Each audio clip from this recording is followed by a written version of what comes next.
Hey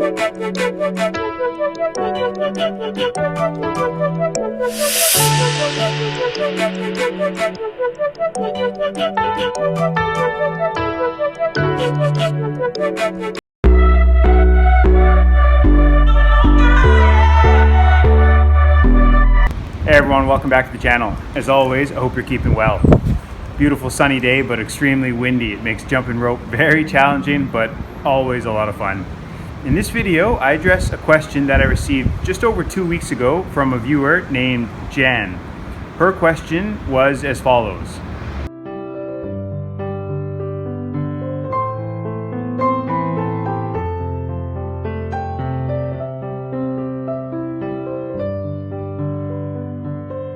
To answer this question, what I want to do first is show you some slow motion footage of my regular jump rope technique.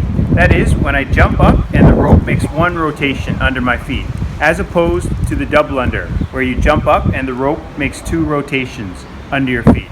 So we'll look at the slow motion footage of my regular jump rope technique first, paying particular attention to the hand and the wrist, and then we'll compare that with my double under technique. And then by the time the video is over, you'll have a really good idea of what I do when I do double unders. And you might also want to try applying it to your double under technique. Hey everyone, so here's my basic jump rope technique.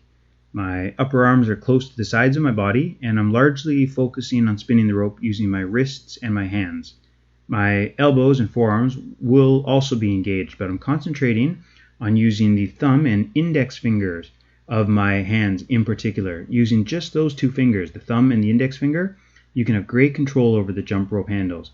And just keep your thumb on top of the handles. And now here is my double under technique. I'll just be quiet for a minute and let you observe.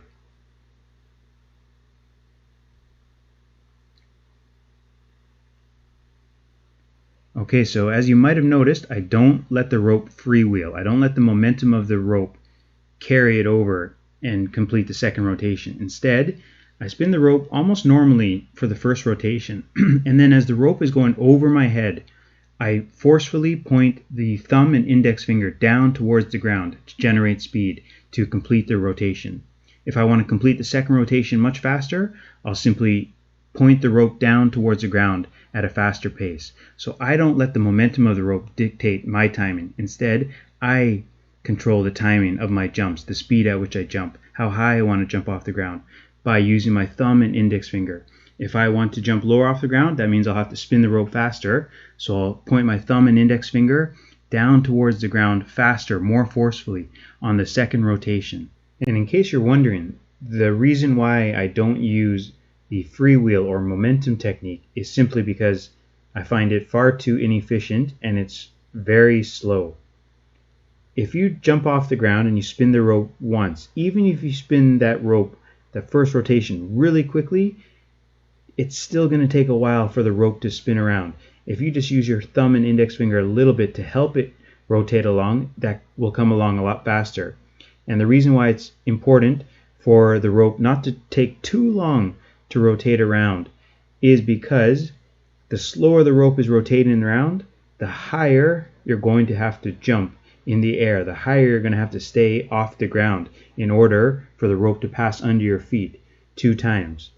Whereas if you just use your thumb and index finger to help rotate the rope a little bit, you can dictate the speed at which you spin the rope. If you want to spin the rope a little faster and therefore jump a little bit lower off the ground, you can do that. If you want to spin it a little bit slower, so for example, if you're getting a little bit fatigued, spin the rope a little bit slower on the second rotation and then jump a little bit higher off the ground. When you feel your energy is picking up again, spin the rope a little bit faster, therefore jump a little bit lower off the ground.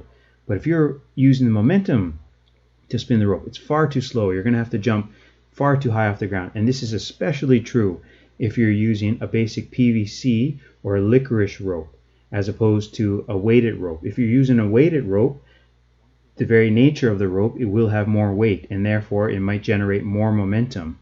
So you might be able to use the freewheel technique in that case, but still you would have to spin the rope very fast, very hard on that first rotation in order for it to come around at a relatively decent speed, a speed which would mean you wouldn't have to jump excessively high too often. If you're jumping high off the ground for several repetitions in a row, it's It's very inefficient, and it's very difficult to do a lot of repetitions in a row like that.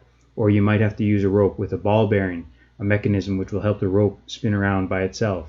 I've tried doing it freewheeling, but it's just extremely inefficient. It's very tiring. It takes way too long for the rope to come around, and it's very difficult to time your jumps because you're letting the momentum dictate when you jump again. What if the first rotation of the rope was a little bit slower than the previous few rotations? You're not going to generate the same momentum. But if you just use your thumb and index finger, you're going to be able to have a lot more involvement in the speed at which you spin the rope. So for example, if the first rotation was a little bit slow, you can spin it quicker the second rotation using your thumb and index finger. Alright, well I really hope those tips help. Until next time, thanks for watching.